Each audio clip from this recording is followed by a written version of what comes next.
Hi, I'm Rachel here with my cat Leia, and I'm here to do a February book haul. Okay, so technically I didn't get any of these books in February, or in 2017 even. But in keeping with the theme of the Academy Awards, which are about to start, I'm on the east coast of the USA, hence the darkness behind me, I have a star-studded theme to this haul.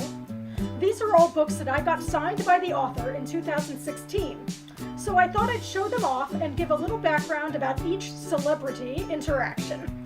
I love you, authors. The first book I have is Sword and Verse by Kathy McMillan. It's a YA fantasy debut about an enslaved scribe who joins the resistance to save her people.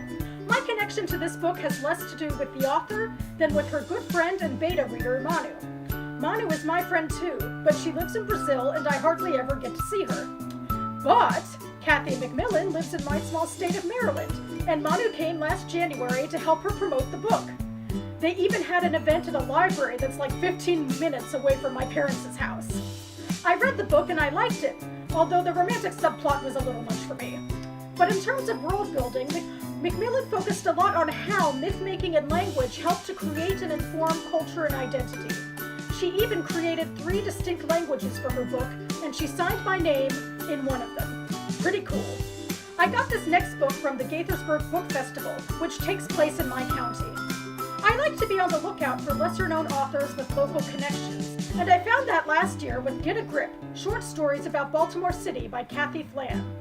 A fellow alum from my alma mater, who is actually an English professor now, touted this book first on Facebook, so I had something to talk about when I got the book signed.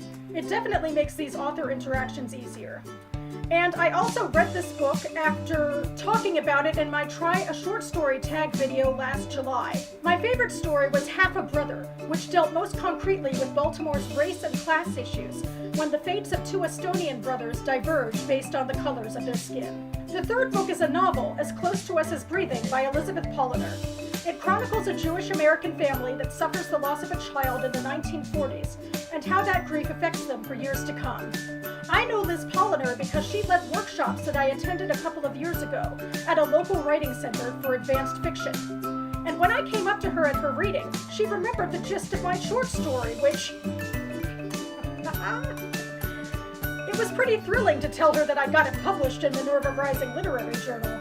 I mean, not to brag.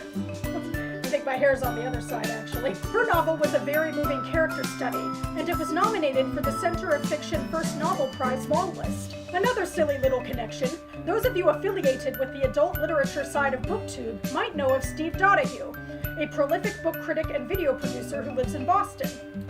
He's amazingly well-read and has access to tons of new books in fiction and nonfiction from publishers, which he shares with us on a daily basis on his channel.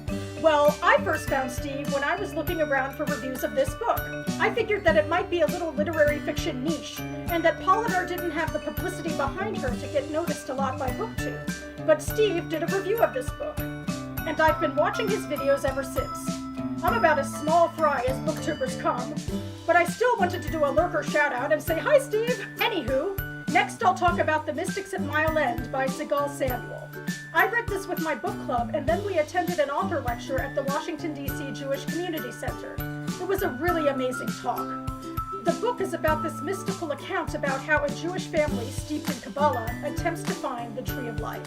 Samuel is a woman, but like the female protagonist in her novel, she was also taught Kabbalah by her father, which is pretty rare. Her presentation centered around the Montreal neighborhood of Miles End, where hipsters and Hasids congregate, so I guess it's a little like Brooklyn. She also shared slides from a trip that she made to India to track down her family there, which is part of the Baghdadi Jewish community, which, it was so cool. And as a party trick, she inscribed Kabbalah amulets in our books based on what we wanted out of life. Feeling kind of cheeky, I asked for world peace and for my latest short story to be published. Still waiting on both of those, alas. I guess Kabbalah isn't like waving a magic wand. The next 2 books I got signed at the Library of Congress's National Book Festival last autumn. First, I went to see Anne Goldstein, and I told her how I gave my copy of her translation of Jhumpa Lahiri's In Other Words to my father, so that he could use it as a practice in his Italian class. The book has the English and Italian right next to each other, page to page, and Goldstein seemed to think that was a really good learning exercise. Then she asked me Ferrante, since I was having her sign the translation of Elena Ferrante's The Story of the Lost Child. So have you read this book yet? And I answered yes and gushed about it, feeling kind of sheepish. I love Elena Ferrante's Neapolitan novels, and I included them on my favorite reads of 2015 video. But Jhumpa Lahiri is one of my all-time favorite authors, so I had to talk about her. Although by now maybe so is Elena Ferrante. It was also really nice to honor a translator like Anne Goldstein for the work that she does. And finally, I have The Wild Swan by Michael Cunningham. It's a collection of fairy tale retellings, which I find of interest. Fairy tales are so dark and often so conservative in their old-timey morals, so I'm interested in what modern authors do with these. I also loved Cunningham's The Hours and had just purchased a few more of his books from a library book sale. Anywho, he was signing with his illustrator, Yuko Shimizu, who also did the official artwork for the book fest. So the line was kinda crazy, as some people just wanted Shimizu to sign the posters, and some people just wanted an autograph from Cunningham, and some people wanted both. I was technically in the both category, but I was more interested in Cunningham, so it's good that I stood where I did. The guy in front of me got several Cunningham books signed by the author, and Shimizu was still busy with a gaggle of people when Michael Cunningham looked over at me expectantly, raising his eyebrow like, hello? So I got my autograph from him, but not from his illustrator, and he was nice with whatever sheepish explanation I came up with for why I just stood there a minute. Maybe it's a good thing that I didn't get my book signed by Shimizu, because I'm pretty sure I'm not saying her name right anyway. I'm usually quite awkward at these author shindigs, but this was nowhere near as bad as the Judy Blume debacle from 2015. Luckily, she signs for so many people that I probably don't make her top 100 worst experiences, thank goodness.